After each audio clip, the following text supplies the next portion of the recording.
E aí vamos, né, encerrando aqui o capítulo carioca, passar para a região nordeste aí, começando com o nosso querido Esporte Clube do Recife, né? Falei aqui que a gente teve a ilustre presença do presidente Yuri Romão aqui há um mês e meio atrás, se não me engano.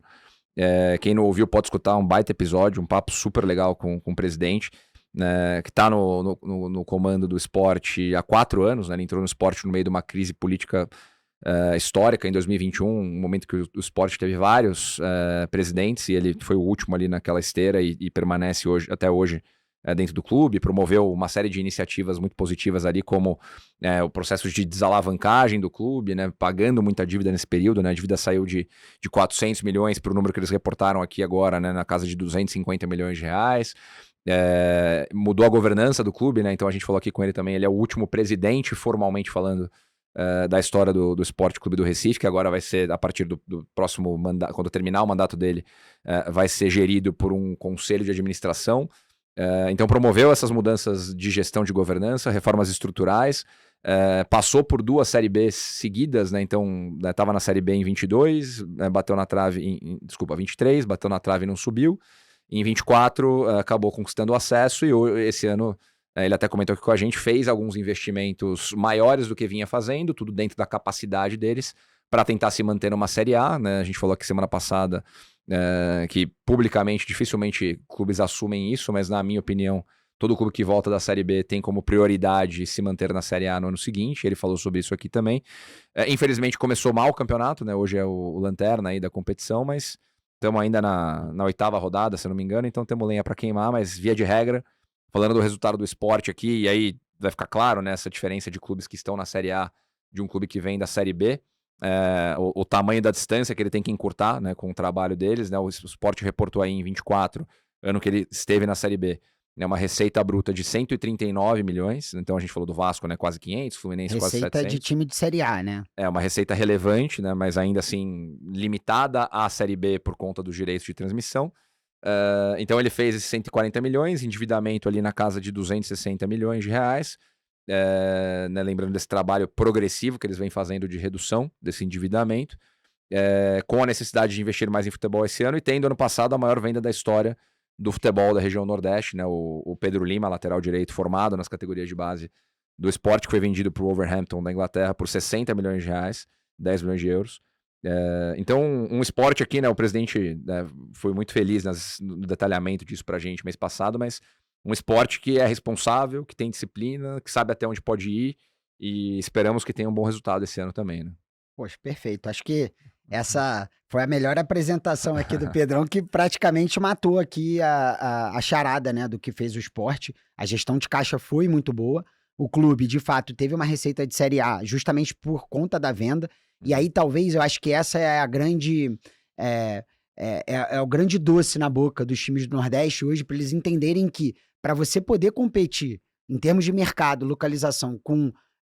eu odeio essa palavra, né? Mas o eixo sul-sudeste é, de fato, assim, o que você precisa buscar necessariamente é um incremento de receitas não recorrentes e, portanto, venda de jogadores. Então, eu tô apaixonado aí por essa leitura que o Pedro fez entre o que você investe na base e o que te retorna na base. Então, eu queria ver qual investimento realmente na Faria Lima te dá esse retorno. Nenhum. Portanto, é óbvio que é um investimento que ele é muito difícil politicamente de você convencer os cartolas a fazerem, porque você investe hoje para colher esse fruto daqui a 5, 6 anos, portanto, no próximo mandato, mas o esporte conseguiu, de fato, se alavancar positivamente com uma receita aí maravilhosa de venda de jogador. E mais do que isso, né? Eu acho que a questão da gestão do caixa, ela também foi muito positiva, porque deixou o clube menos estrangulado. Então, você consegue fazer melhores negociações, você consegue literalmente fazer aí toda essa gestão administrativa sem que seja quase que no estilo de um bombeiro, né? E por fim, Pedrão, o que eu acho que vale destaque aqui e esse foi muito o cerne da minha análise lá no Twitter, que é o desafio do esporte não tentar se manter na Série A a todo custo. E quando a gente diz isso, o esporte, o que ele vem fazendo nos últimos 5 anos, não dependeu de estar na Série A. Óbvio que é muito bom, óbvio que isso acelera processos internos, mas o esporte precisa tomar muito cuidado para que esse ano de tentativa E óbvio que esses 8 jogos iniciais existem algumas derrotas muito dolorosas no final do jogo e tudo Uhum. mais, mas se o Sport se mantiver nessa linha e não tentar abraçar o mundo com as pernas, de fato, se você projetar isso para 5, 6 anos, você já pode falar que é um clube que tem, independente se o melhor ou o pior do mundo, tem um projeto de reestruturação em curso. Sim, daí tem continuidade, né, nesse projeto. Então, esse ponto que você levantou é bem importante, né, de você não ir além da sua capacidade e não comprometer o futuro, né? A gente falou aqui semana passada, sobre o Internacional de Porto Alegre, né, e como, na minha visão, ele está trocando o presente, o futuro pelo presente, né, com os investimentos que foram feitos nessa visão de ganhar no curto prazo, que é muito desafio de qualquer dirigente no futebol brasileiro, né, equilibrar curto, médio e longo prazo, principalmente no modelo associativo em que você tem mandatos ali de 2, 3, 4 anos.